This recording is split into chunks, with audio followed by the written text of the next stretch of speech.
Não sei se vocês já repararam, mas a validação, ela traz um efeito terapêutico. Porque muitas vezes o trauma, ele tem a ver com algo que não foi compreendido, que você não conseguiu entender, não conseguiu assimilar, e muitas vezes que você se sente um estranho, quase que como se você estivesse ficando louco com aquilo que aconteceu.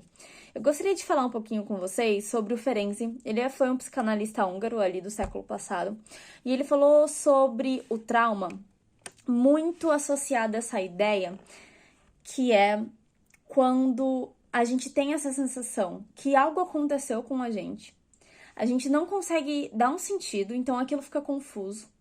E aí, como ficou muito confuso, você constrói uma outra narrativa em cima, você dá uma outra explicação. Como assim? Vamos imaginar uma criança. Então, todos nós, eu, vocês, a gente passou por uma série de coisas na infância que a gente não conseguiu entender, a gente não conseguiu nomear. Algumas pessoas passaram por situações bem complicadas, por situações de violência, inclusive. E a criança, quando ela não consegue assimilar ou entender o que está acontecendo, em um primeiro momento ela pode ficar até em silêncio. Ela tem até uma impressão de que às vezes ela é a causadora das situações que acontecem ao redor. Mas se por acaso ela dá um voto de confiança e vai buscar alguma pessoa da família que ela confia e se abre e pergunta e expressa uma emoção ou alguma coisa que aconteceu ali com ela, é muito importante que esse adulto, né, ou essa pessoa que a criança está falando, que ele consiga validar para ela o que aconteceu.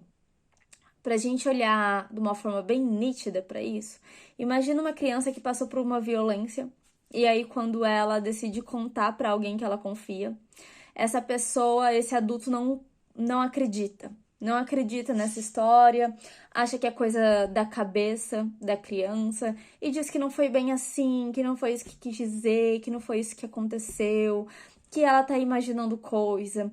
Então, quando a criança já estava confusa, ela decide se abrir e ela não recebe algum tipo de validação, ela sai mais confusa ainda, mais desnorteada ainda, e até assim pior, com uma outra história. Ela sente, o corpo dela, a mente dela, ela inteira sente que aquilo foi violento com ela de alguma forma, mas alguém vem e diz que não, que é da imaginação. Então, esse simples movimento dessa angústia ou desse sofrimento não encontrar algum tipo de amparo na relação, nas relações, encontrar uma validação, alguém que pudesse olhar para ela e acreditar nela, e ela sentir que ela não está ficando louca, imaginando coisas, vendo coisas, que não é uma culpa dela.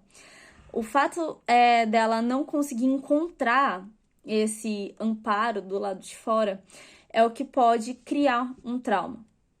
E muitos de nós, a gente chega na vida adulta com vários acontecimentos lá do passado que a gente não conseguiu encontrar uma resposta, uma explicação, que ficou no escuro, que ficou confuso, ou que quando a gente decidiu se abrir sobre aquilo, alguém não validou. Ou alguém disse que a gente estava vendo coisa, ou que a gente via problema, ou qualquer coisa assim.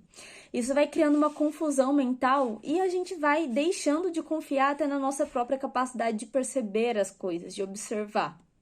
Então isso é bem prejudicial, assim, na forma como você se enxerga e confia na sua capacidade de analisar e sentir e processar as coisas. E aí que entra a parte da terapia, onde que vem o efeito terapêutico de você recontar a sua história. Então imagina você em uma sessão recontando a sua história, ou contando coisas que às vezes hoje em dia você nem julga que é tão importante, porque já passaram, não, você considera que isso nem tem influência mais na sua vida. Mas o simples ato de você recontar a história, contar novamente a história e poder ser escutado de uma outra forma, de uma pessoa que dá um crédito, escuta, não diz que você só está imaginando coisas, mas tenta entender com você o que é aquilo, por que aquilo pesou, por que aquilo doeu, o que aquilo interferiu para você, como aquilo influencia ainda a sua vida.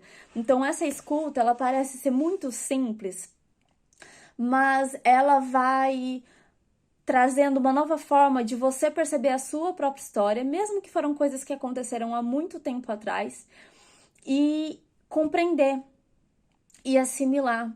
E até a gente pode dizer que talvez recuperar a confiança que você tem em você mesmo de entender as coisas, de processar. Porque não é tanto sobre ter a dependência, por exemplo, de um terapeuta ou de alguém que vai dizer para você o que foi ou o que não foi. Mas você principalmente recuperar a confiança em si mesmo, no que você sentiu, no que você percebeu, no que você reparou, em como você assimila a situação. E eu acho que esse talvez é o melhor efeito, né? Você recuperar essa confiança na sua própria cabeça, na sua percepção. E talvez abrir até essa compreensão, ampliar essa percepção. Mas dessa forma, contando e recontando histórias, a gente transforma muita coisa. Às vezes parece bem simples, mas essas validações que um dia elas não aconteceram ou a história já foi contada antes, mas você não foi escutado direito. Quando você reconta aquela história, só o simples detalhe de ser escutado de uma outra maneira já traz mudança aí por si só.